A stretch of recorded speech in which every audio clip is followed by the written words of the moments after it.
really going to skyrocket right now because that's during a process that they're putting in to get their approvals, and we've given very, very, very quick, fast approvals. In the process, we've made historic trade deals with partners covering 40% of all U.S. trade. Some of the greatest companies and countries in the world. We have countries as our partner, too.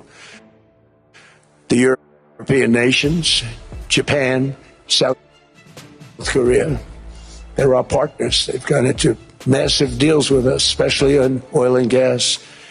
And these agreements raise growth and cause stock markets to boom, not only in the U.S., but virtually every country that came to make a deal, because as you've learned, when the United States goes up, you follow.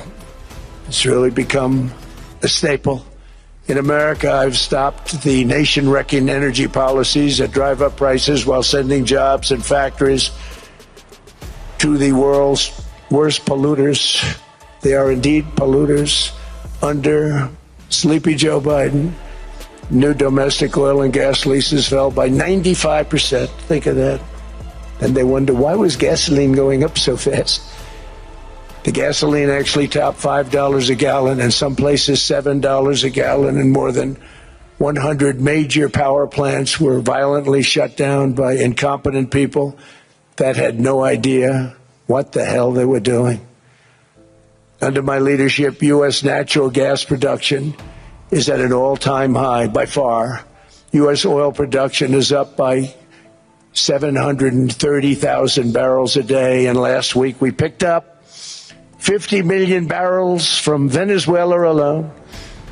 Venezuela has been an amazing place for so many years, but then they went bad with their policies. 20 years ago it was a great country, and now it's got problems, but we're helping them. And those 50 million barrels, we're going to be splitting up with them, and they'll be making more money than they've made in a long time. Venezuela is going to do fantastically well. We appreciate all of the cooperation we've been giving. We've been giving great cooperation. Once the attack ended, and they said, let's make a deal. More people should do that. But Venezuela is going to make more money in the next 6 months than they've made in the last 20 years. Every major oil company is coming in with us. It's amazing. It's a beautiful thing to see. The leadership of the country has been very good. They've been very, very smart. The price of gasoline is now below $2.50 a gallon in many states, $2.30 a gallon in most states. Then we'll soon be averaging less than $2 a gallon. In many places, it's already down even lower, $1.95 a gallon. Numerous states are at $1.99, numbers that nobody has heard for years. Actually, since my last administration, we got it down to around those numbers. I've signed an order directing and approval of many new nuclear reactors. We're going heavy into nuclear. I was not a big fan because I didn't like the risk, the danger. But they have the progress they've made with nuclear is unbelievable, and the safety progress they've made is incredible. We're very much into the world of nuclear energy, and we can have it now at good prices and very, very safe. And we're leading the world in AI by a lot.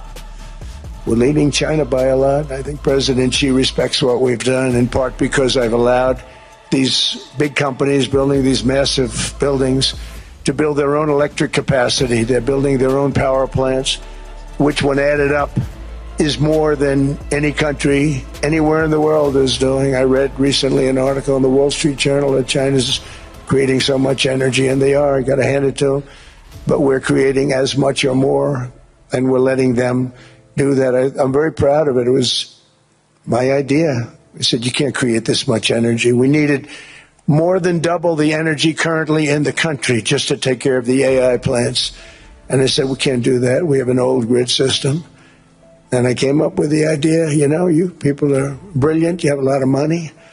Let's see what you can do. You can build your own electric generating plants, and they looked at me. They didn't believe me. All of the names that are, I think, in the room right now, if you want to know the truth, they didn't believe it. And I said, no, you can't. They came back 2 weeks and they didn't have the plant. They said, we thought you were kidding. I said, no, not only am I not kidding, you're going to have your approvals within 2 weeks. I always say nuclear will take 3 weeks. But most aren't going that. They're going oil and gas. They're even going coal in some cases. Because of my landslide election victory, the United States avoided the catastrophic energy collapse which befell every European nation that pursued the Green New Scam, perhaps the greatest hoax in history. The Green New Scam, windmills all over the place, destroy your land, destroy your land. Every time that goes around, you lose $1,000. You're supposed to make money with energy, not lose money. Here in Europe, we've seen the fate that the radical left tried to impose on America. They tried very hard. Germany now generates 22% less electricity than it did in 2017, and it's not the current chancellor's fault. He's solving the problem. He's going to do a great job. But what they did before he got there, I guess that's why he got there. And electricity prices are 64% higher. The United Kingdom produces just 1/3 of the total energy from all sources that it did in 1999. Think of that, 1/3. And they're sitting on top of the North Sea, one of the greatest reserves anywhere in the world, but they don't use it. And that's one reason why their energy has reached catastrophically low levels with equally high prices. High prices, very low levels. Think of that, 1/3. And you're sitting on top of the North Sea, and they like to say, well, you know, that's depleted. It's not depleted. It's got 500 years. They haven't even found the oil. The North Sea is incredible. They don't let anybody drill. Environmentally, they don't let them drill. They make it impossible for the oil companies to go. They take 92% of the revenues. So the oil companies say, we can't do it. They came to see me. Is there anything you can do? I want Europe to do great. I want UK to do great. Sitting on one of the greatest energy sources in the world, and they don't use it. In fact, their electricity prices have soared 139%. There are windmills all over Europe. There are windmills all over the place, and they are losers. One thing I've noticed is that the more windmills a country has, the more money that country loses, and the worse that country is doing. China makes almost all of the windmills, and yet I haven't been able to find any wind farms in China. Did you ever think of that? It's a good way of looking at it. They're smart. China is very smart. They make them, they sell them for a fortune. They sell them to the stupid people that buy them, but they don't use them themselves. They put up a couple of big wind farms, but they don't use them. They just put them up to show people what they could look like. They don't spin. They don't do anything. They use a thing called coal, mostly. But China goes with the coal. They go with oil and gas. They're starting to look at nuclear a little bit.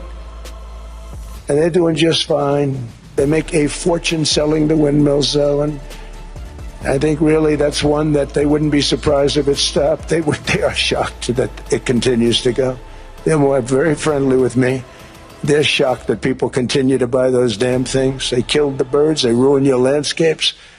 Other than that, I think they're fabulous, by the way. Stupid people buy them. The consequences of such destructive policies have been stark, including lower economic growth, lower standards of living, lower birth rates, more socially disruptive migration, more vulnerability to hostile foreign adversaries, and much, much smaller militaries. The United States cares greatly about the people of Europe. We really do. I mean, look, I am derived from Europe. Scotland and Germany